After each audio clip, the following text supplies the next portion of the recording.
We are living in a tough environment during full-scale war. Nothing works better than speaking with your customer on their own language. Yevhen brings over 16 years of leadership across diverse sectors, transforming security from a necessity into a strategic business enabler. If you can redeploy in a minute, what for you will suffer? What for will you fight, for example, if you just can redeploy?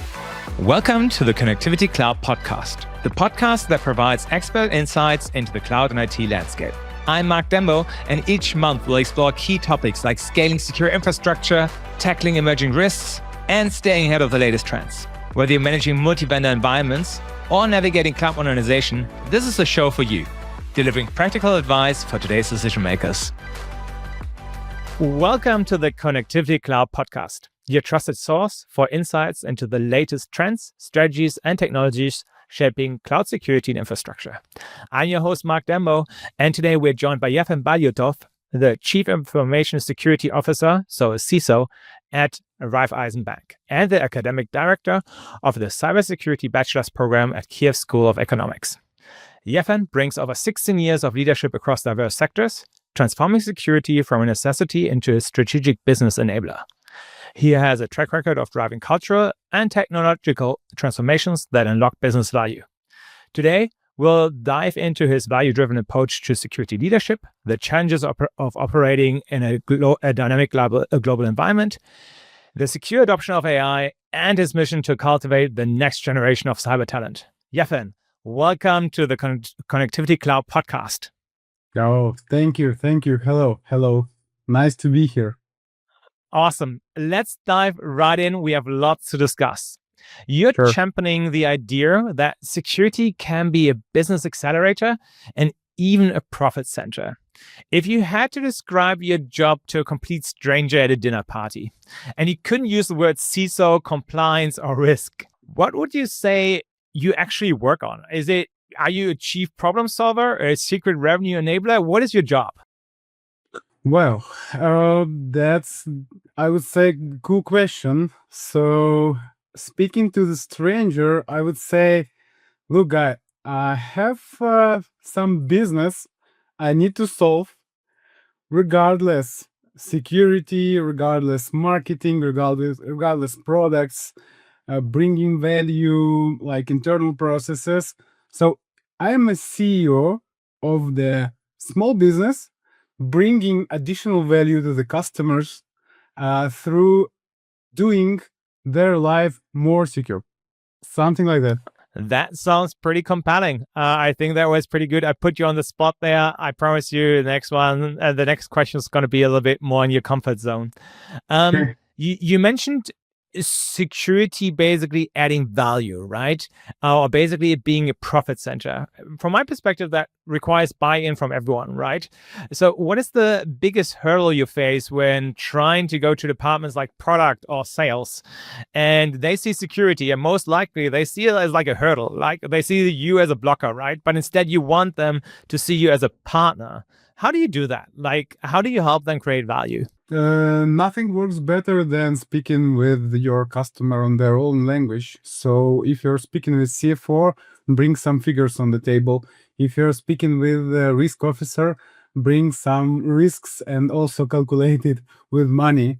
If you're speaking with IT peers, definitely you need to bring taxonomy. IT understands well. So as well, speaking with transformation office, for example, or PMO office, okay, you need somehow to show your P&L, somehow show your backlog, feature backlog, somehow you need to show how you will connect this feature to the customer and what will be your, for example, churn rate. So the secret or key here, I would say, is to speak with on their language, actually, not with, but on their language. This is first thing. And the second thing, you need to be self-confident enough that you could deliver this. Without that self-confidence, everything will be a very big question, from P&L to real value. So you need to calculate, you need to communicate, and then you need to deliver. So being consistent on the way, being so confident on that, and definitely bring the best people on board. This is the complex thing, so it's not an easy answer. Yeah, it sounds like quite the challenge, and it seems like you speak a lot of languages then, which is quite impressive, right? Just perhaps going into the more security side of the house, right? In a role like yours, readiness for something to go wrong is not a question of if, but when, I guess, right? How do you and your team train yourselves mentally and strategically to prepare for such a black swan event, maybe like that one threat or disaster that seems not likely, but it's still happening? Like, what do you and your team like do to prepare, and perhaps also actions that you guys implement? I would be happy to answer yoga and other mental practices, but it's not the case. Definitely, we are going through lots of trainings to be on the same page first, to be, I would say, actual with modern technologies. For example, we already have several incidents with AI part, so it's already here. Yet we usually train our staff continuously, like across years, through the years, usually at least 5 to 10 trainings per year for each and every employee inside a security function.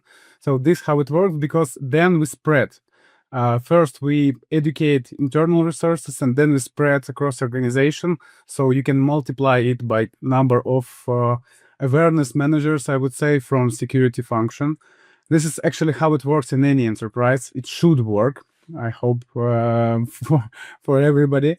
And being actual during these, I would say, from technology perspective, tough times, because we have more technologies than we can digest at the moment.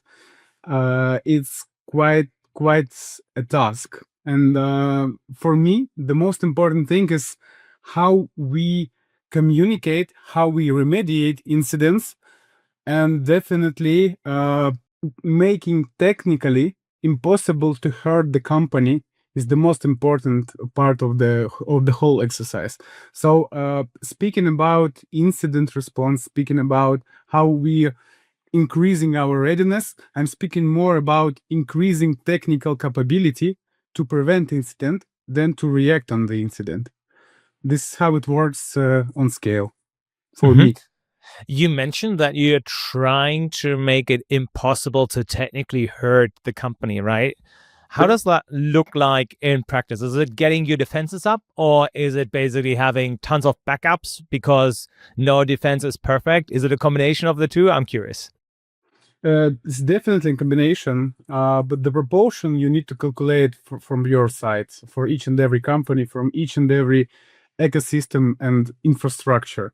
So for our perspective right now, we are living in a tough environment during full-scale war, and definitely we have more than like 4 and 5 backups in different environments. It's definitely multi-cloud environment, multi-data center environment. This is a huge hybrid environment, and this is the first part of the exercise. And the second part of the exercise is to how to redeploy your infrastructure by click in a minute.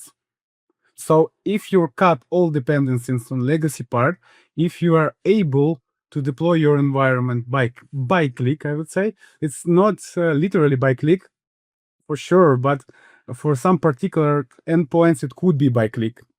But it means that in a minute you can redeploy. If you can redeploy in a minute, what for you will suffer, what for will you fight, for example, if you just can redeploy. This is I would say the tactics how you can solve average incident. For sure it could be different, very different, with databases, with different environments, but in general, from the one hand, we have lots of backups because ransomware threats are here. From the other hand, we have operational model provides us possibility to redeploy our infrastructure in minutes. And that makes a lot of sense. And I feel like you guys are very agile and well situated compared to other players in the industry. If you're at that level of sophistication, that sounds really great to me. One other point that I want to pick up on what you said previously is saying, okay, there's more technology out there than actually you can process and consume and put into the hands of, I guess, employees and your customers, right? I guess one of these things, or one of those things fueling this, is actually AI, right? So what are your thoughts on that? I feel like there's a big ask from business, hey, we want to make our employees more productive. We want to maybe automate some processes and adopt new tools, and there's new players on the market popping up basically daily. What's your take here, and how do you try to enable your employees and your customers to use AI? The cool question again, and I will divide the topic for the two parts. The first part I called security during using of AI, and the second part is AI security. Okay, so employees are more or less closer to the first part, security during using of AI, and that's the question of the culture. That's the question of technical limitations in place without any impact on the process of investigation and leveraging the technology. For example, guardrail, why not? So if I could open for you every AI public model, why should I be preventing you using that? If I could create some mechanism preventing you from sharing sensitive data to the public model. Sounds fair, yeah? Sounds absolutely fair. Is that possible today? I don't know. You know, Mark. I know it very well. Definitely. With some, I would say, level of risk appetite, with some level of risk policies in place, it's possible. I would say accuracy will be 75 to 85%, yet is good enough to risk considering potential benefits from having it on board. Okay, so yet you can use it like through different technologies. Like you can use Microsoft Copilot, you can use AWS Bedrock, you can use technologies from Cloudflare, you can reuse public models through additional layer, additional interface. Yet it will be the same technologically wise, the same concept. So anyway, you have to prevent data leak from your side, closer to your customer. Because no vendor will solve it for you. You cannot delegate this part. Second part I called AI security. It's less about customers and more about business processes, more about pure technology. When you are having some AI on board, again through or public models or internal models.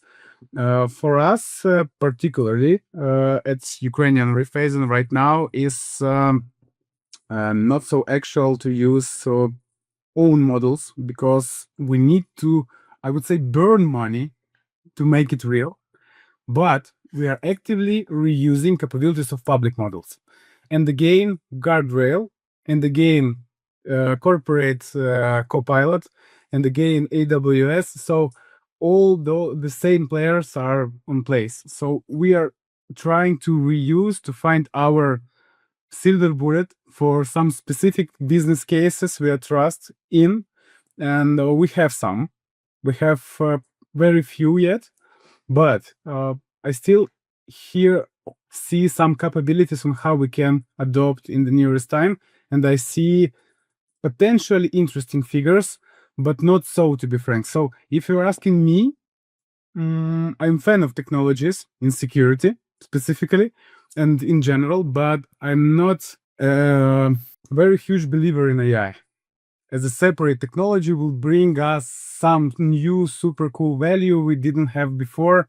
It's maybe some good add-on to speed up some processes, but not so much. Okay, interesting.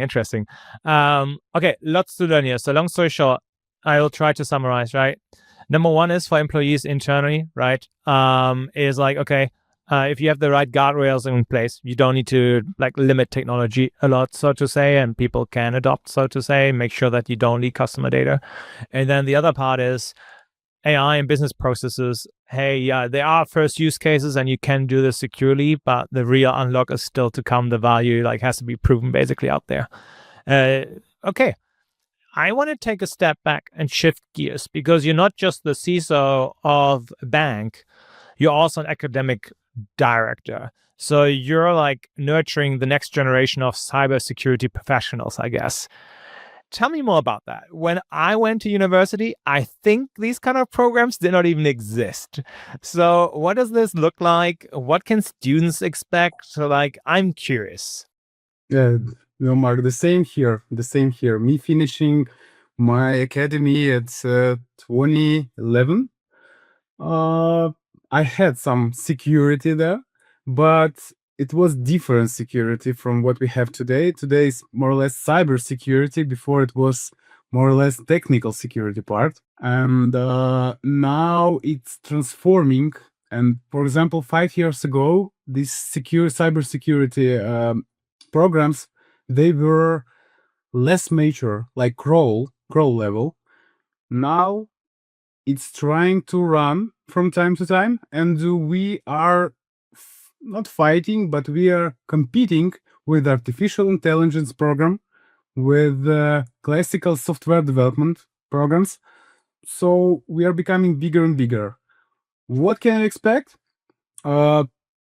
Mix IT security, security governance, business continuity, IT risk management, development of security tools, security monitoring, zero trust, and so on. From the very first year, you can expect the typical program of computer science. Then we will define together with you your path, or you're more manager or you're more engineer. If you're more engineer, you will go and learn, for example, operation system security, like security hardening features, or like how to build your own secure operating system. And if you're more manager, I will learn, or I will teach you how to make security program, for example, for any company. This is a different science, but we will combine somehow. So at the final grade, fourth grade, you will be able to be, I would say, good junior security specialist at the market. So that's my target, actually. Yep. And this is like my belief that we need to impact on the next generation. This is very cool to be cool today, like CISO, like security director, like, I don't know, pen test specialist, like access manager specialist, security mentor specialist. I don't care, but I care in the next generation. I care in our like possibility to share our knowledge through the years. And I don't believe we could do that being 60 years old. It's better to share actual knowledge right now, right here. That sounds so great. We talked a little bit before this recording already, and you mentioned that you want to take the program or other programs might be a little bit like compliance driven in their approach. You want to go like engineering first culturally, right? And that I could tell that you really had a passion there. I would love to understand, like, why do you think it's so critical? And what's the fundamental difference if you then enter the job market, if you join a corporate security team? Why does that engineering first mindset is a passion of yours? I believe in that any person passionate enough and having willingness to create some value could create value by their own hands, combining existing technology and their personal view. And those persons, usually in typical world, we call engineers. And I don't believe that we as a managers, me as a manager, in vacuum could create any value except any person being comfortable near me speaking about any topic. So my most senior skill nowadays is to care about my people. My people, most of them are engineers. My people, most of them are people who are creating value. So seeing at scale how people are creating value, the only one way how to maximize that value and scale that value for me is to create new generation of engineers. So I don't see any opportunity, for example, for big companies like Cloudflare, for example, like Apple, for example, Nvidia, for example, and so on. Any tech company, any pharmaceutical company, any company to create something new without engineers. So my approach when you're speaking about security, to inject security engineers inside typical security culture. So with that injection, in some time, we are becoming one piece. So that's crucial for the culture. This is how it works. This how security transformation works, like partially digital transformation works when you're creating something as one piece. For example, when you're integrating your security inside of SDLC, for example. So this is why I see the most valuable thing is we need to prepare the whole new generation of engineers.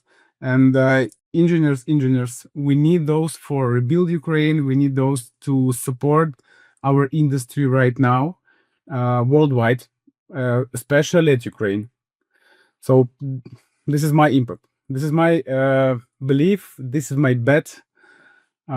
This is what I work with. Honestly, it's really inspiring to hear your passion here. One can tell that this is truly what you believe. And I feel like if people are on a mission and they go for it and you actually do it, right, you have that impact as the academic director. I feel like that is awesome to see. I really hope that more people do this program and you can really have the impact on the next generation of cybersecurity professionals out there, and looking 15 years down the line, maybe the next generation of security directors or CISO, right?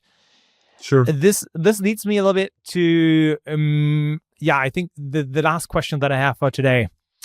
The environment is constantly shaping, like changing, right? And let's imagine I have just graduated from your program, or I've been a few years in a cybersecurity function. I'm a young professional, basically there, and I want to go from that engineering heavy mindset, and I need to go up management, right?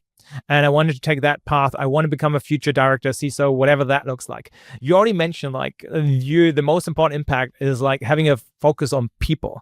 I would love to understand like what are skills or like changes in mindset and culture that you would advise those young professionals to take to do those steps in their careers and actually go from individual contributor or engineer to actually then having a bigger impact on the organization and becoming a force multiplier. And again, I will rephrase it a little bit. So sorry for that. This is like kind of professional skill, okay? 2 parts. First part is answering question you didn't ask. Not everybody should be managers. That's the thing. Second thing, forget taxonomy. Nobody cares. To be frank, nobody cares. At some level, it becomes absolutely unnecessary, useless, and sorry to say, but sometimes even stupid. When you have chief manager of engineer of AI, security monitoring, resort vision, spa, 5 stars, and so on. Okay. From the other hand, if you want to switch from individual contributor as an engineer, as a part of the team, to something bigger, when you forget taxonomy, start to think like a customer, start to think like your stakeholder, and start to think like your shareholder, if you have those, definitely, and think which value could you bring to be over estimates and to be over expectations. So trying to think like out of the box, but not in classical description, but trying to be at the same time engineer, manager, customer, requester, shareholder, and so on. Thinking like that, you will understand that, okay, you need just not only just like create backend function and fancy front end for that and security for that and having business reason to having that, but you also need to have good customer experience with your feature. Okay, it means that you need to ask customer first.